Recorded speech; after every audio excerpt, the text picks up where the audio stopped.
Deus, para bendizer, exaltar o seu nome. Louvamos a Deus pela sua vida, por estar conosco nesta noite maravilhosa.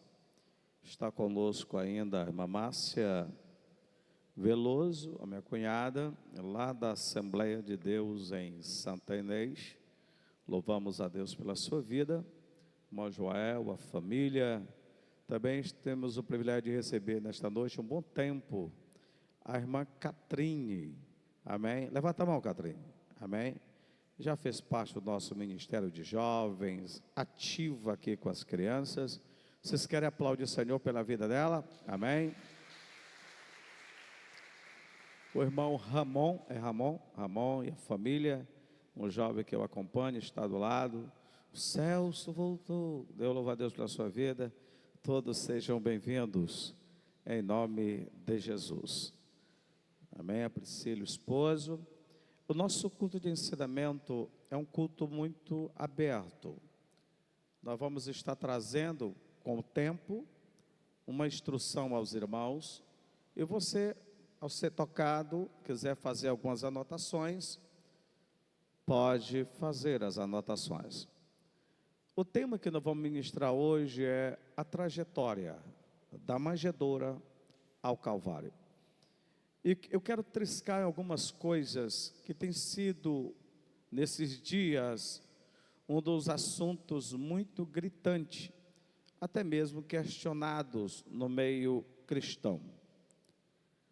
Hoje exploraremos esta jornada extraordinária de Jesus, desde o seu humilde nascimento numa manjedoura, como nos diz o texto, até o grandioso ápice do seu ministério, o Calvário. Gênesis 3,15 é a primeira profecia que nos é dada acerca desta trajetória. Ele diz: olha, e da semente da mulher virá um que ele tem o poder, a autoridade, mesmo ferido ao calcanhar, de esmagar, de pisar a cabeça da serpente. Aparece um trocadilho dentro do texto sobre o teu descendente e os teus descendentes. Dentre destas verdades sublime e gloriosa da palavra de Deus, a gente vai estar mergulhando. A queda de Adão no jardim nos mostra a necessidade do Redentor, mostra a necessidade de um libertador. É indispensável acerca disso. Tudo que Jesus realizara, ou que Deus prometera e vier a ser realizado por Jesus, se mostra com qualidade a autoridade e o poder que Ele tem sobre todas as coisas. Deus promete aqui que Cristo nasceria de uma mulher e que Ele seria ferido ao ser crucificado, porém ressuscitaria dentre os mortos para destruir completamente todo o mal. João, falando na sua epístola, diz que o Filho do Homem se manifestou para destruir o poder do mal, toda força do maligno. Neste entendimento, podemos afirmar que o descendente da mulher, neste caso, é Cristo, porque vários textos da Bíblia Sagrada, especificamente do Novo Testamento, como Gálatas 4:4, apontam para Cristo como descendente da mulher. Diz assim: vindo porém a plenitude dos tempos, Deus enviou seu Filho, nascido descendente de mulher, nascido debaixo, sob a lei, para cumprir a lei e consequentemente nos revelar a sua graça. Como se dá isso, pastor? Vamos lá. O nascimento de Jesus é um cumprimento profético. O nascimento de Jesus é um cumprimento de propósito de Deus. Jesus nasce em Belém. Se você ouviu bem o texto que foi lido pelo pastor Genivaldo, você pode compreender que eles estavam na outra extremidade, em Nazaré, na Galileia. Mas como podia eles, nos dias de Maria, dar à luz e ser conduzido para nascer em Belém? Porque a profecia era que ele nasceria em Belém. Nasceria em Belém. Como diz Lucas, naqueles dias de César Augusto publicou um decreto ordenando o recenseamento de todo o Império Romano. Jesus é o Filho de Deus, foi determinado, escolhido, selado, decretado que o seu nascimento seria em Belém, uma cidade de importância aparentemente insignificante, mas tinha um cunho profético. A palavra Belém significa casa do pão, não significa casa de pão, não, significa casa do pão, do pão. Jesus, além de se apresentar como o pão vivo que desceu do céu, ele tinha razão soberja, porque ele nasceu na casa do pão. Casa do pão. Quem está comigo aqui? Jesus nasceu na casa do pão. Jesus, ele por si expressava o principal, o necessário, o insubstituível alimento espiritual para toda a humanidade. O maná que o povo de Israel comeram no deserto tinha fome no dia seguinte, mas quem come do pão vivo que desceu do céu, que é Cristo Jesus, o nosso Senhor, ele nunca mais terá fome. Ele nasceu na casa do pão. A expressão disso mostra uma realidade de humilhação. O pão, para chegar na nossa mesa, ele passa por um processo grande, desde a colheita do trigo, desde o descascar o trigo, desde o bater o trigo, desde transformar o trigo em massa, desde passar pelo moinho, desde passar pela amassadeira, desde passar pelo forno, desde passar por todos esses processos para chegar à nossa mesa. Assim também Paulo, em Filipenses capítulo 2, diz: ele sendo Deus, não teve por usurpação ser igual a Deus, mas ele se humilhou, aleluia, esvaziou-se a si mesmo, tornando a forma de servo, fazendo semelhante aos homens, e achando na forma de homem, humilhou-se a si mesmo, e sendo obediente até a morte, e morte de cruz. Quem está comigo aqui? Quem está comigo aqui? A sepultura para Jesus foi o forno. Ele ressuscitou ao terceiro dia, e como pão vivo alimenta toda a humanidade. Quem pode dar glória a Deus? Todos os que liam a respeito do Messias não tinha como se furtar da realidade de que ele era o Messias. Quando Jesus era questionado pelos fariseus, quando Jesus era questionado pelos escribas, ele disse: vocês não leem as Escrituras? Vocês não observam as Escrituras? Eu fico admirado disso. que vocês estão me questionando, você não lê essa escritura, você não está sabendo o que é. Elas testificam de mim, é elas que testificam de mim. Vocês observam e leem, não observam, não estão atentando que elas testificam de mim.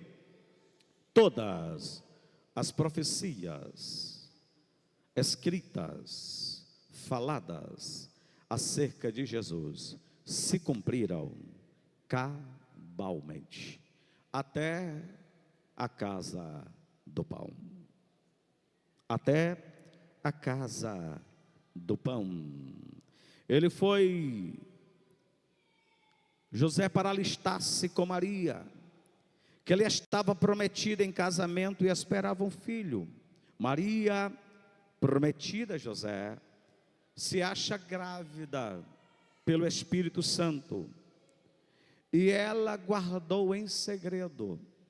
José, não querendo infamá-la, não trazer dano para ela, resolveu secretamente deixá-la. Mas ele foi visitado pelo Espírito Santo, e esta visita veio para respaldar, para autenticar a mensagem que foi dada a Maria. Enquanto a Maria dizia assim: olha, o nome dele é Emanuel. Para José disse: ele é Jesus, o Salvador de toda a humanidade. Você crê nisso? Não havia lugar para Jesus nascer. Jesus chega em Belém, era uma aldeia pequena, todas as hospedagens estavam lotadas. Não tinha como Jesus ou José e Maria achar um local. E eles procuraram um lugar e não acharam. Bateram na porta de alguém. E quando, ao bater na porta, aquele alguém, sendo sensibilizado pelo estado delicado de Maria, cedeu um quartozinho embaixo do sóter, aonde era posto os pequenos animais, ou os animais bebês, e era guardado também os alimentos para os animais. Aquele quarto foi limpo, foi ajeitado, para que servisse de hospedagem para aquele casal. Quando José e Maria chegaram de Nazaré a Belém, não havia lugar nos hotéis, nas estalagens para ele. As pensões estavam todas ocupadas, as casas estavam todas indisponíveis, sem lugar para Jesus nascer. O casal não teve outra opção senão ir para uma manjedoura, lugar onde os animais se alimentavam e eram recolhidos do frio da noite. 2000 anos à frente, em pleno 2023, dia 26 de dezembro, um dia após a comemoração do Natal, ainda hoje, as cidades, os campos, as casas, os hotéis, as hospedagens estão cheias demais. Estão cheias demais. Estão ocupadas demais. Estão lotadas demais. Os corações das pessoas, há 2000 anos, à frente de todo este acontecimento, estão ocupados demais para receberem Jesus. Não há lugar nas casas, não há lugar nas hospedagens, não há lugar nas famílias, não há lugar nos corações para receber Jesus. A situação continua do mesmo jeito. A situação continua na mesma coisa. Os homens estão agitados demais. Os homens estão ocupados demais. Os homens estão correndo demais. Os homens estão aflitos demais. Eles não têm lugar para Jesus. Eles não têm hospedagem para Jesus. Se Jesus bater em nossa casa, em pleno 24 à noite, para entrar, para participar da sua festa, Ele não tem lugar. Ele não tem lugar. As nossas festas de celebração, Jesus não faz parte. O único lugar reservado em Belém era uma manjedoura. Um local reservado para se guardar os pequenos animais e os alimentos dos animais em tempo de noite fria. O sinal humilde da manjedoura destaca a humildade do Rei dos Reis e Senhor dos Senhores. A não aceitação de Jesus nascido em Belém é porque eles esperavam um Redentor nascido no palácio. Eles esperavam um Redentor que vinha de uma linhagem real, que estavam dentro dos mármores do palácio de Jerusalém. E de repente, lá da aldeia de Belém, na casa do pão, está vindo o Salvador e Redentor da humanidade. Existem dois extremos na celebração do Natal. Eu quero desmistificar isso. Primeiro é a distorção que se deu ao Natal.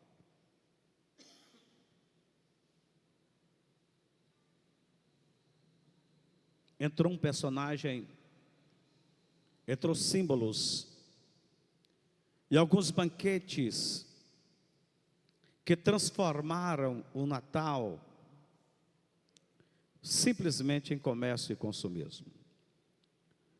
Entrou o Papai Noel, entrou alguns símbolos totalmente desconceituados da verdade bíblica, entrou algumas festas totalmente desconceituadas das profecias bíblicas.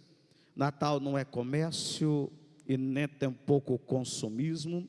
O Natal não é simplesmente uma amostra do presépio, que podemos até identificar que isso foi a primeiro a fazer foi Francisco de Assis, considerado como São Francisco, foi o primeiro a fazer um presépio. Eu não vou lhe questionar, é uma expressão, uma forma simbólica dele mostrar o nascimento de Jesus, mas o Natal não é isto. O Natal não é isto. O Natal não é árvore, o Natal não é luzes, o Natal não é troca de presente. Esta é uma distorção que foram feitas do Natal. O outro extremo é a proibição do Natal. As pessoas, pastor, não pode celebrar o Natal é uma festa pagã. Não podemos considerar o Natal, o nascimento do Salvador, celebrando com entusiasmo, tanto pelos anjos como pelos homens, uma festa pagã. Não, a realidade da data nós não sabemos, mas a verdade do seu nascimento nós sabemos. A realidade do calendário do dia 25 de dezembro é uma incógnita, ninguém sabe, mas é uma verdade bíblica. Jesus nasceu, o Verbo se tornou carne e habita entre nós. Pastor, porque no dia 25 de dezembro celebra o nascimento de Talmud, celebra o nascimento do sol, celebra o nascimento do mito Hércules, celebram o nascimento de Buda, celebram a conquista de Maomé a Meca. Meu irmão, pode celebrar o que quiserem, mas eu que não sei da data, aproveito para celebrar e dizer que Jesus nasceu, e o Verbo se fez carne e habita entre nós. A proposta do inimigo é tirar de nós a realidade do Cristo homem. A proposta do inimigo é tirar de nós a realidade que o Verbo se fez carne e ele habita. Há dois extremos. celebrando de forma errada, desconceituada, fora dos conceitos padrão e alinhamento bíblico, e o outro é não celebrar. E o outro é não celebrar. Tanto um como o outro está errado. Amém? Existe uma historinha pequena de que uma senhora foi dado um bebê para ela banhar. Bebezinho de colo. O bebezinho estava sujo.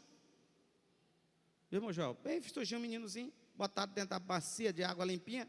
E ela banhou o menino dentro da bacia. Banhou o menino. Banhou. Quando ela olhou, a água da banheira, o quê? Estava suja. Ela suspendeu a banheira e jogou a água fora. Só que quando ela jogou a banheira de água suja fora, o menino estava onde? Estava dentro da banheira. Ela jogou a banheira com a criança dentro. Nós estamos hoje num tempo tão cego de verdades contra a realidade, de que nós estamos jogando a criança com a água suja da banheira.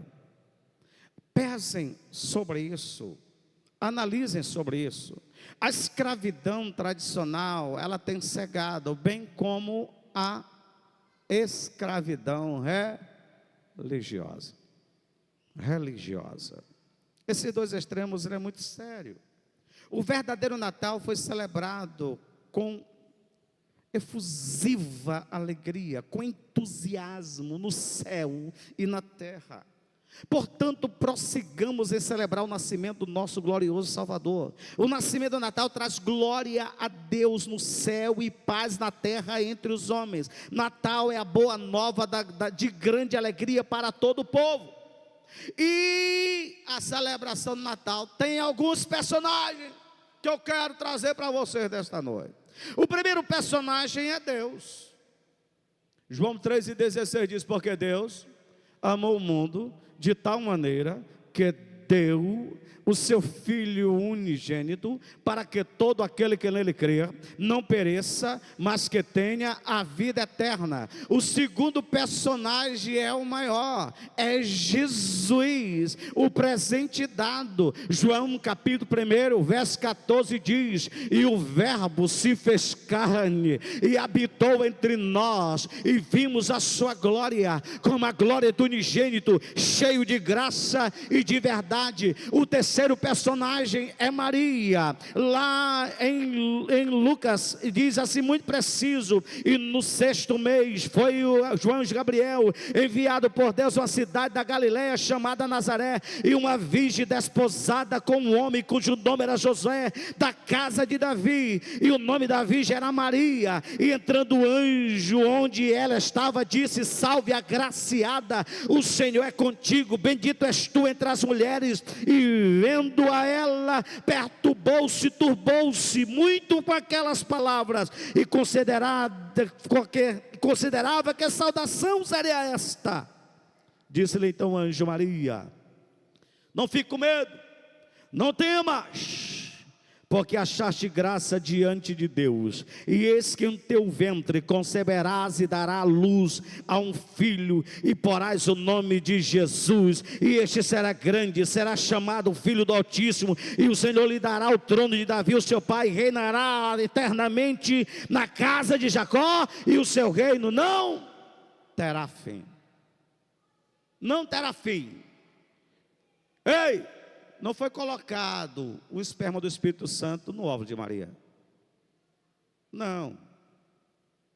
Deixe de estar ouvindo esses abestados falando isso aí. Não tem nada a ver com isso. Foi colocado uma criança, foi colocado um ser, foi colocado Jesus no ventre de Maria. Amém ou não amém?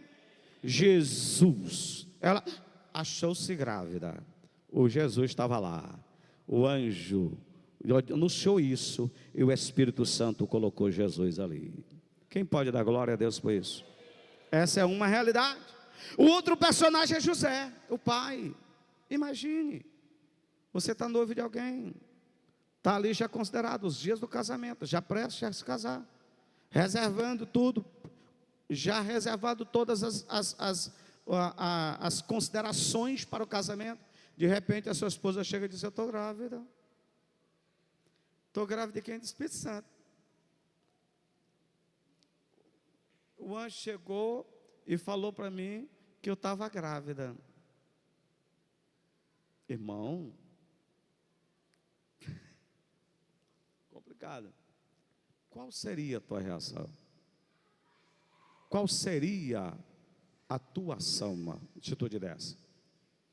José amava, José tinha como prece da sua vida, e não querendo infamá-la, tirar fama, ia deixá-la secretamente. Ele ia pegar culpa de ter engravidado e fugir do casamento. Ele ia pegar culpa de todo o mal que fizera. Mas ele foi visitado pelo anjo do Senhor e disse: não tema receber a tua mulher, porque o que ela está dentro do ventre dela é o Emanuel, é o Deus conosco. Você crê nisso? O outro personagem que eu destaco aqui é os anjos. Vamos lá. Primeiro, Deus o Pai. Segundo, Jesus o Filho. Terceiro, a mãe. Quarto, Pai. O quinto, os anjos.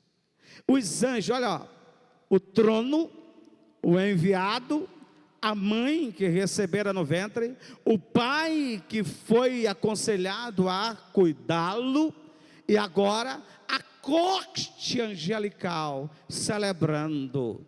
E eles celebravam, a glória divina acompanha a mensagem angelical, indicando a santidade do evento, a gloriosidade do evento, o poder do evento, a manifestação gloriosa do evento. O outros personagens que eu destaco aqui é os pastores, que significa o povo humilde. O pastor era considerado uma classe humilde de Israel, do Oriente. Era um tipo de pessoa mais humilde, o profissional mais humilde era o pastor. Os anjos não cantaram para os reis, os anjos não cantaram para o palácio de Herodes, os anjos não cantaram na casa do governo de Pilatos, mas os anjos cantaram para os pastores do campo. Quem está comigo aqui? Esta verdade poderosa tem alcançado a todos. Havia os pastores que estavam nos campos próximos e durante a noite tomavam conta dos seus rebanhos. Os anjos anunciavam o nascimento de Jesus, e os pastores escolhidos para serem os primeiros a testemunhar o evento, e diziam assim: vai lá na cidade de Belém, vocês vão na rua tal, endereço tal, vão encontrar uma senhora que está com uma criança, ele está deitado numa manjedoura, ele é Jesus Cristo o Senhor. É Jesus Cristo o Senhor. O sétimo personagem que eu posso destacar é as estrelas, que representam o universo celebrando o nascimento do Messias. O oitavo personagem são os magos do Oriente, que representam os nobres de classe alta do Oriente. O nono personagem que eu destaco no Natal é eu e você, que somos presenteados com o Cristo Jesus, que veio, se tornou carne para nos libertar. Quem está comigo aqui? Amém ou não amém? Vamos continuar. Dentro dessa proposta linda que nós estamos tendo aqui, quando eu e você identificamos isso, nós começamos a ter uma noção do valor da vida de Cristo Jesus se tornando carne. Eu estive pregando em um dos nossos cultos de ceia sobre uma mensagem baseada no tema Deus vestido na carne humana. E isso se dá no Deus se tornando homem. Jesus não é parte humana e nem parte divina. Jesus é 100% homem. Jesus é 100% Deus. Você pode dizer amém? Aos 30 anos ele começa o seu ministério. João Batista, o seu primo, 6 meses aproximadamente, mais velho que ele, veio como precursor do Messias. Ele dizia assim: ei, eu sou a voz do que clama no deserto. Endireitai os vossos caminhos, consertai as vossas veredas, porque está vindo aí o reino dos céus. Está vindo aí a manifestação dos reinos dos céus. À direita aí que está vendo uma carruagem de um grande rei aí, o qual eu não sou digno de desatar nem as correias das suas alparcas, nem de carregar suas sandálias. Eu, na verdade, vos batizo com água para arrependimento, mas quem vem aí é mais poderoso do que eu, e ele vos batizará com o Espírito Santo e com fogo. Arrependei-vos, arrependei-vos, arrependei-vos. E a multidão se afluía de todas as regiões circunvizinhas para o Jordão, para ser batizado. João o Batista, dentro da linhagem sacerdotal levítica, ele era o último considerado por Deus sumo sacerdote. Somente o sumo sacerdote podia identificar, ou reconhecer, ou liberar o cordeiro pascual para o sacrifício. E João, quando estava batizando, entrando a multidão, de repente um rapaz sisudo de 30 anos entra no meio, na fila, e quando João vê ele, reconhece-o e disse: olha, eu não sou digno de te batizar, é eu que preciso ser batizado por ti. E Jesus disse: ei, João, eu quero que tu saiba de uma coisa, deixa cá para que se cumpra toda a justiça. Eu nasci debaixo da lei, e eu vim para cumprir toda a justiça de Deus. E quando ele desceu as águas, ao sair das águas, os céus se abriram, o Espírito Santo voou numa forma corpórea de pomba, pousou sobre os ombros de Jesus. Uma voz ecoou do céu dizendo: ele, este é meu filho amado, em quem me comprazo, este é meu filho amado, a ele ouvi. E no dia seguinte diz a palavra de Deus, que quando João estava com a multidão, de repente ele olha, vê um jovem sisudo de pé. Ele disse: olha aquele lá, é ele quem é ele? É ele quem? Ele é o Cordeiro de Deus que tira o pecado do mundo. Eu vi uma palavra dizendo: quando tu vê o céu se abrir, o Espírito Santo voar sobre ele, testifica, ele é o Messias, ele é o enviado, ele é o Senhor. Ai, ele é o Senhor. Daí começa Jesus o seu ministério. João é preso, Jesus vai para Galileia, bota a sua casa na cidade, o seu ponto, o seu QG, na cidade de Cafarnaum, e começa a fazer os milagres, os prodígios, maravilhas no meio do povo. Ele estava em Nazaré, de repente no meio da sinagoga, o escribas pega o texto para ler. Ao abrir o texto, convida o jovem nazareno. Jesus se levanta,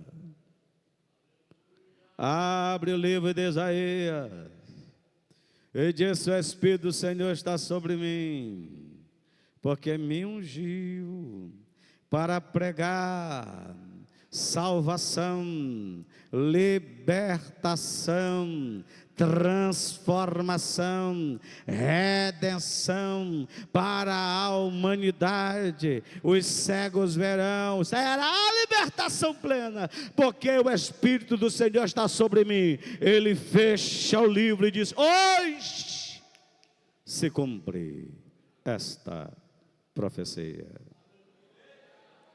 Se agitaram os escribas, os anciões, levaram ele para fora da sinagoga, levaram para fora da cidade, puseram ele no despenhadeiro para jogar de cima para baixo. Jesus fica invisível, passa no meio dele, muda para Cafarnaum e começa o seu ministério de milagres, de sinais e maravilha. Quem está comigo aqui, aos 33 anos, já com todo o seu ministério concluído, com sua missão concluída, Jesus é vendida pelo um dos seus. No culto de ceia, em que Jesus não barrou Judas em participar. Num culto de ceia, em que Jesus desejou muito a participar, que era a sua última Páscoa, e o seu primeiro culto de ceia, Jesus traz para nós uma revelação de uma aliança eterna. Ele disse: olha, este é o pão, isto é a minha carne, comei dele todos, porque esta é a minha carne que será rasgada por vós. Ele pegou o cálice, levantou diante dele e disse: ei, este cálice é o Novo Testamento. Quem está comigo aqui? É a nova aliança, é o novo contrato que eu faço com vocês. Não vai ser mais necessário vocês batizar o batismo de João. Não vai ser mais necessário vocês derramar o sacrifício, o sangue dos sacrifícios de bode e carneiro. Não vai ser necessário mais isso, não. O batismo agora não é de arrependimento, o batismo agora é de profissão de fé. É uma declaração de nova pessoa em Cristo Jesus, nosso Senhor. Vocês estão comigo aqui? Amém ou não amém? E ele disse assim: e eu faço um contrato com vocês. Este contrato não é temporal. O sacrifício não é temporal. É um sacrifício eterno. É um contrato eterno. E Jesus foi ao Monte das Oliveiras.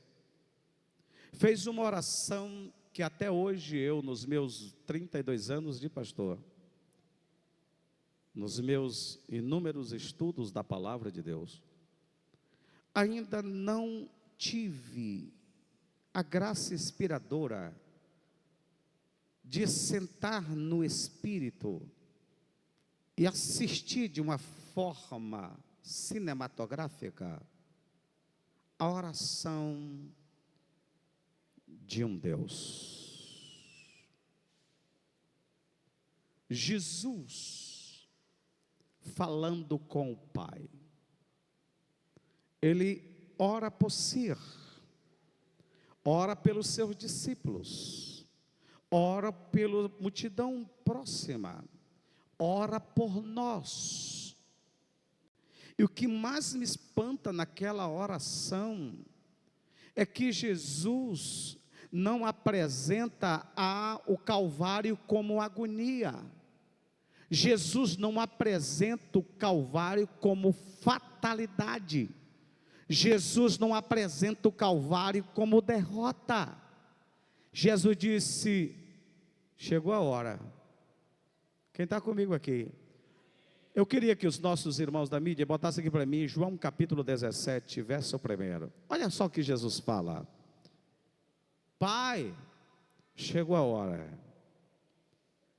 Jesus falou assim, levantou seus olhos ao céu e disse: Pai, é chegada a hora. Como é que diz o restante aqui?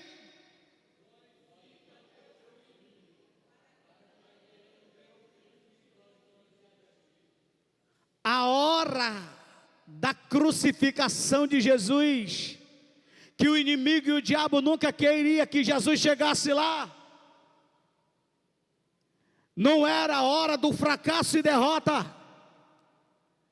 O inimigo não queria que Jesus chegasse ao Calvário. Tentou tirar sua vida quando criança.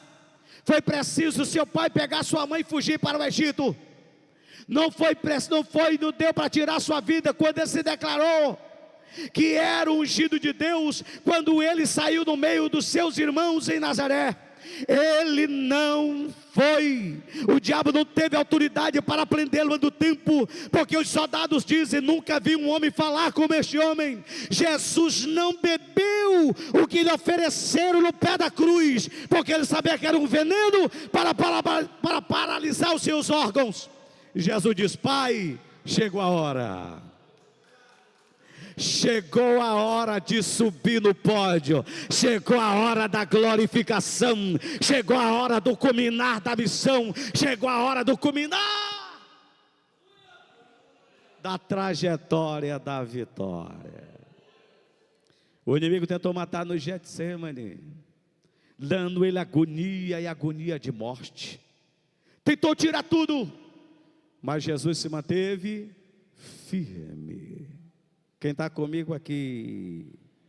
A criança da manjedoura cresceu e tornou-se adulta. A sua descendência, a descendência da serpente tentou feri-lo, esmagá-lo. O seu descendente, que é Cristo, nascido de mulher, aqueles que estão nele, que começaram a viver essa plenitude de graça, desfrutam isso.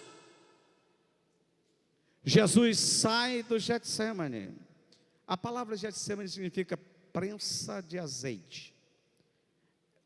Tinha o Monte das Oliveiras, eles colhiam a oliva, passavam um pequeno vale, chegava lá no jardim chamado Getsemane, onde tinha umas prensas de azeite. Eles colocavam a oliva lá e fazia prensa no azeite. Foi lá no Getsemane que o pão foi prensado. Foi lá no Getsemane que o diabo tentou tirar a vida de Jesus, a ponto de ele dizer: passa de mim este cálice. Foi lá no Getsemane em que Deus, Isaías 53, o verso 10, que Deus agradou moê-lo, fazendo enfermar. Foi lá no Getsemane que ele clamou com lágrimas a quem lhe podia livrar da morte, e foi ouvido por causa da piedade, como diz o escritor dos Hebreus, do capítulo 7, verso 5, foi lá no Getsemane que ele foi ferido no calcanhar, mas ele sai do jardim do Getsemane para ser glorificado pelo Pai no Calvário,